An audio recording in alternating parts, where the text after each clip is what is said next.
Assalamualaikum warahmatullahi wabarakatuh. Pada video kali ini saya akan memaparkan hasil resume saya tentang materi kekeringan dan pengaruhnya terhadap pertumbuhan tanaman.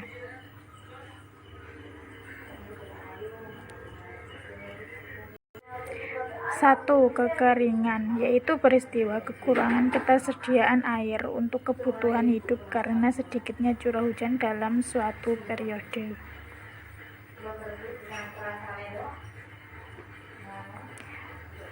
Dua faktor penyebab kekeringan.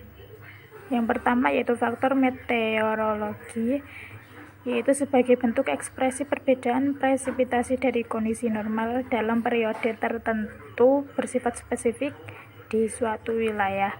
Kedua, faktor hidrologi, yaitu daerah resapan air berkurang karena penebangan hutan secara ilegal menyebabkan air sungai mengering saat musim kemarau.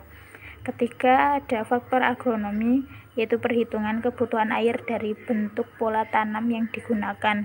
Keempat, faktor prasarana sumber daya air. Semakin banyaknya kebutuhan air untuk keperluan sehari-hari di tengah terbatasnya waduk dan bendungan sebagai salah satu tempat penampungan air.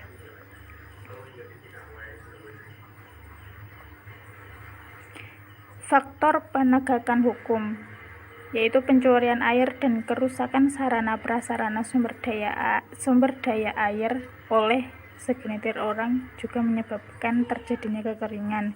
Kemudian ada faktor sosial ekonomi, yaitu tingkat sosial ekonomi juga mempengaruhi terjadinya kekeringan.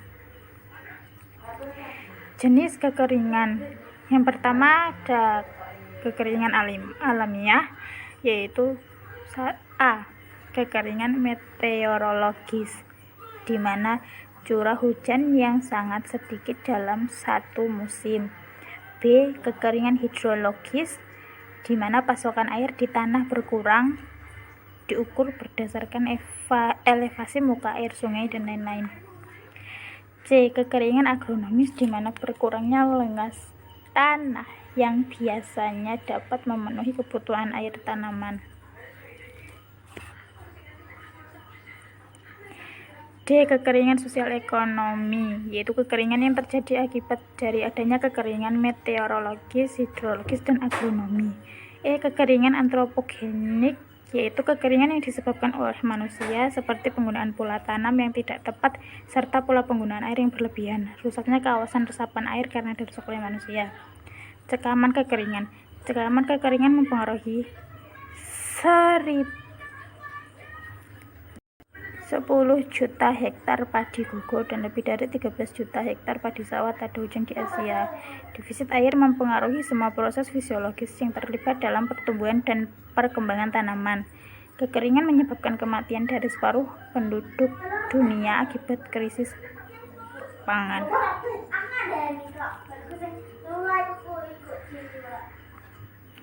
Respon fisiologi, biokimia, molekuler, dan adaptif.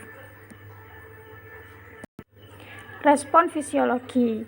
Kekeringan menurunkan fotosintesis karena penutupan stomata dan pengaruh metabolis akan menurunkan konsentrasi CO2 seluler, juga mengakibatkan dehidrasi sel mesofil dan menyebabkan kerusakan organ-organ fotosintesis. Adaptasi fisiologi tanaman terhadap kecekaman kekeringan. 1. Mengembangkan strategi dalam penangkapan CO2 pada tanaman C4 dan CAM untuk pembentukan gula. 2. Mengembangkan mekanisme dalam pengikatan CO2 oleh rubisco pada proses metabolisme pada asimilasi CO2 nokturnal. Respon biokimia. 1. Membran sel mengalami perubahan disposisi dan membatasi fungsi organel.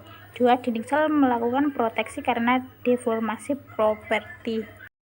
Kemudian adaptasi biokimia, yaitu penyesuaian osmotik karena disintesisnya metabolit baru. Kemudian respon molekuler, yaitu perubahan dalam pola ekspresi pada gen yang berperan pada respon awal. Kemudian respon adaptif, yaitu konsekuensi perubahan ekspresi meliputi pada proses pembungaan awal dan penghambatan pertumbuhan. Sekian dari saya, kurang lebihnya mohon maaf. Wassalamualaikum warahmatullahi wabarakatuh.